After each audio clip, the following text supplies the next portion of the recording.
Hey guys, Jack here. Now, just like I mentioned at the end of my last video, we're heading back to the States for a show from a company you probably have heard of, even if you don't read their comics. We're looking at the Young Justice series. Now, just to clarify, there was also a comic book way back also named Young Justice, but we're not looking at that comic book. But in any case, let's get into Anyway, this show was created for cartoon.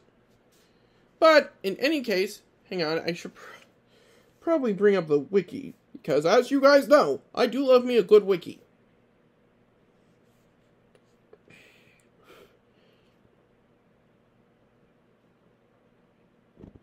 Here we go. Alright, so season 1 was created for Cartoon Network as part of the DC Nation programming block. The DC Nation programming block is when Cartoon Network would run a lot of DC cartoons, shorts, and in between episodes, and sometimes in between episodes, you get a nice little profile segment describing a particular hero. So, Young Justice first appeared on November 26, 2010. So, what's the plot?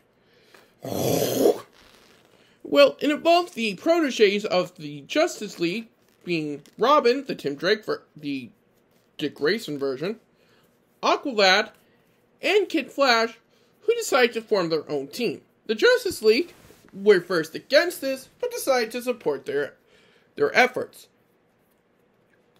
Basing them out of the original Mount Justice, where the League originally which was the base for the original League when they were still in their secret phase. And by secret phase, I mean secret team. So the Justice League decided to use their newfound drive to be a team as a way to ask for more stealth and covert missions. And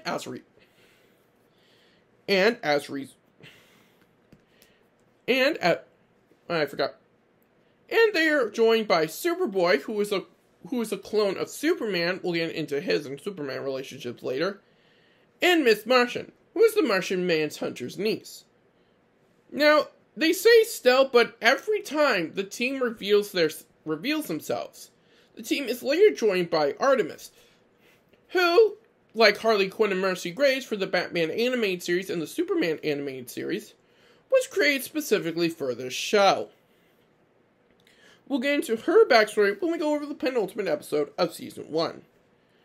Later, the team is joined by Zatanna Zatara, who was always a Justice Leaguer, so it's good to see her before that. Also, her father, who is called Zatara, was also part of the Justice League. However, I'm going into major spoilers here. But before that, we need to talk about a specific character, Kent Nelson, aka Dr. Fate. Now, Kent Nelson and Dr. Fate in general were created in the Golden Age of comics, where you saw things like Jay Garrick's Flash, the Justice Society of America, that stuff. So originally, Dr. Fate was trained by a Lord of Order named Nabu and given the Helmet of Fate, which amplified his new learned magical abilities. However, for whatever reason, that was later changed to where whoever wore the helmet, that Nabu's spirit was actually tied into the helmet. And so whoever wore it would be possessed by Nabu, whose bodies would be possessed by Nabu and become Dr. Fate. Now, Kent Nelson actually died, and Wally West promised Nabu to keep the helmet to find a trifle bearer. Both he and Aqualad did wear the helmet, but if it wasn't for Kent's intervention, they would have been trapped forever. However, back to the episode displacement. So the main plot is that five powerful DC sorcerers which include Count the Witch Boy, Wotan, and Felix Faust, I'm not going into them, used a crystal in order to separate Earth into two realities, one without adults and one with adults. But before we continue, we need to go into another character real quick. Captain Marvel. No, not the Marvel Comics one. Let me explain real quick.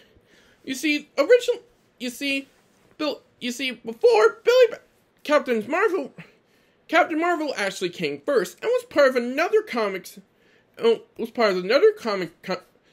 before that company was bought by DC. However, following a lawsuit in I don't know what year, DC lost the rights to call their Captain Marvel, Captain Marvel. So they changed his name into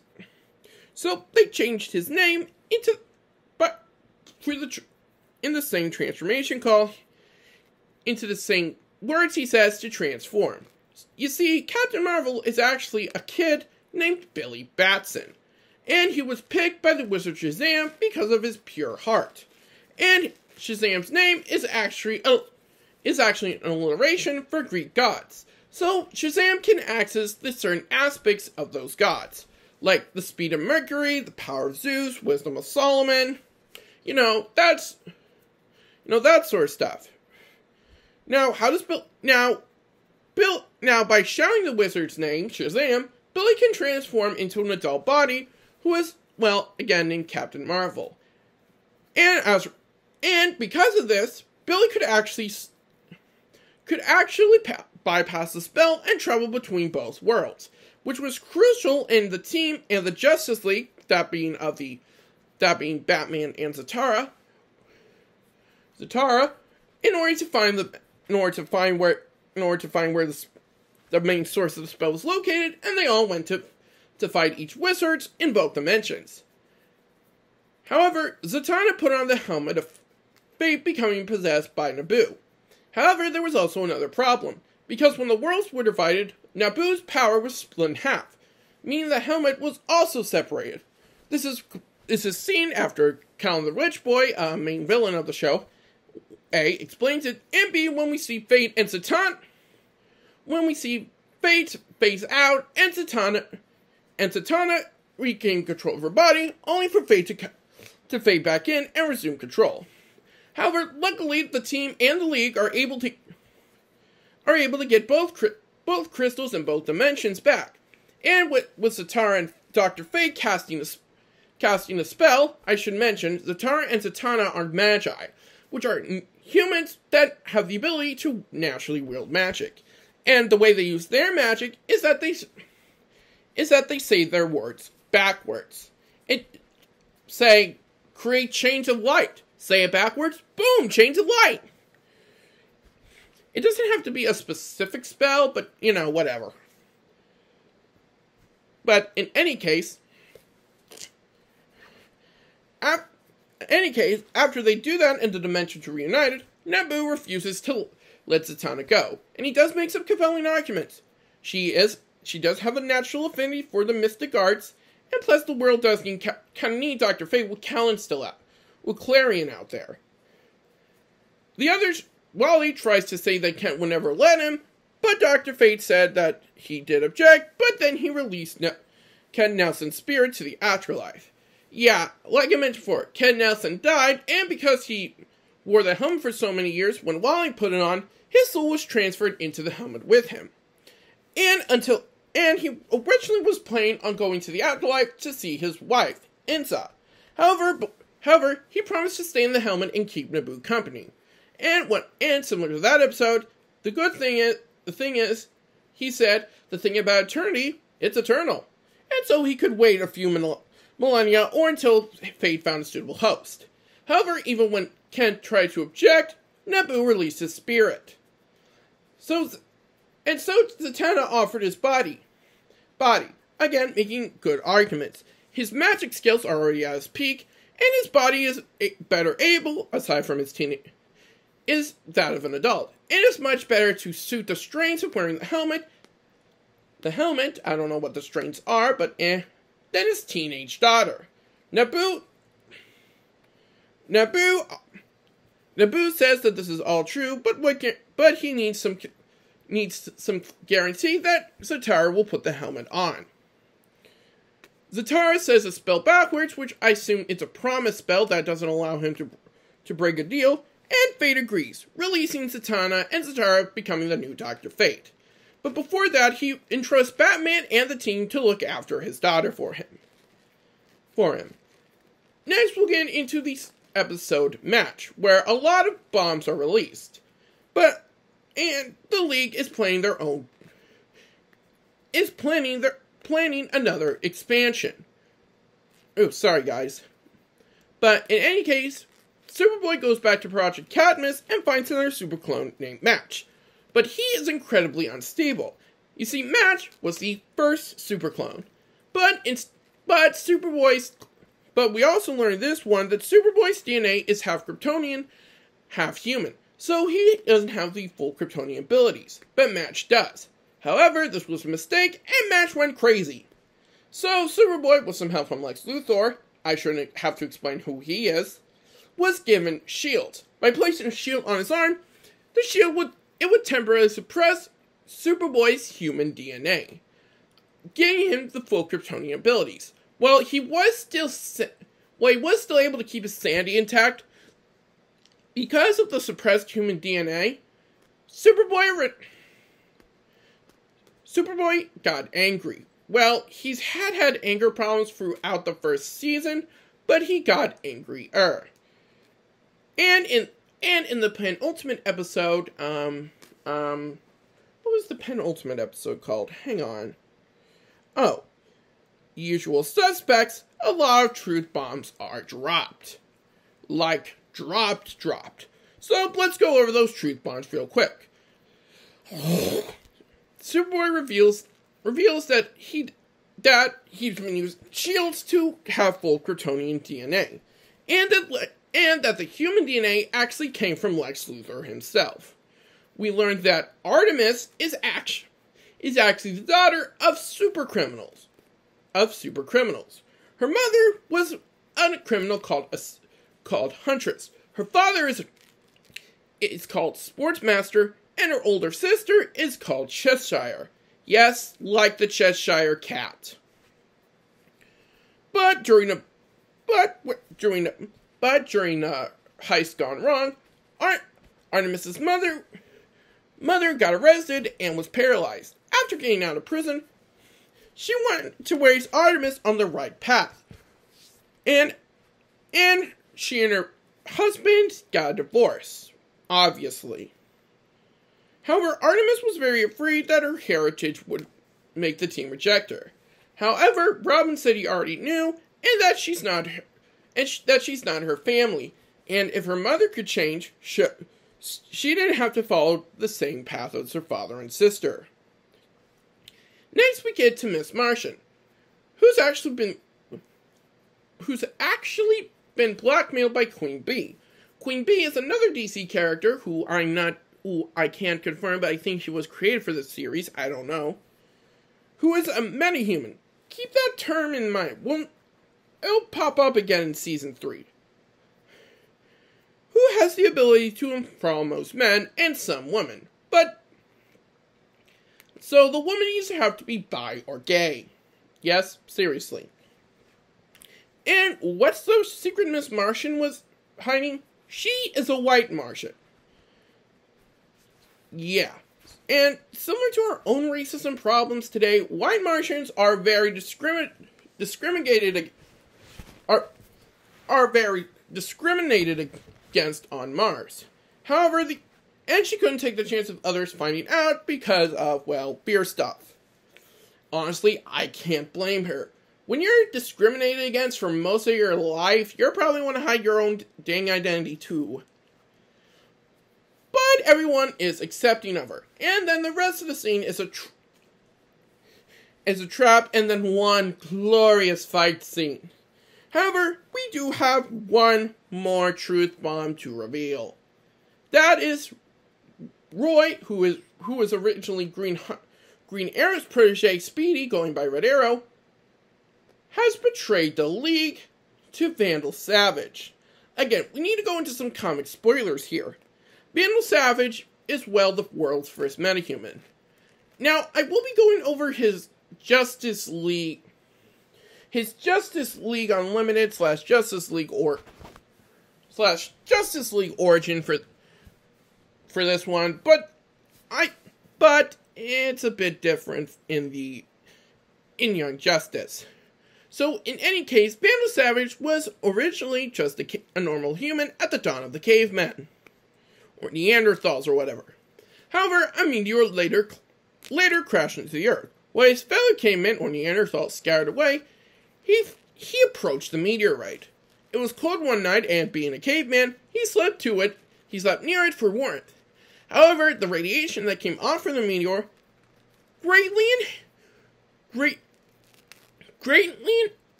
evolved him, giving him a much clearer mind. And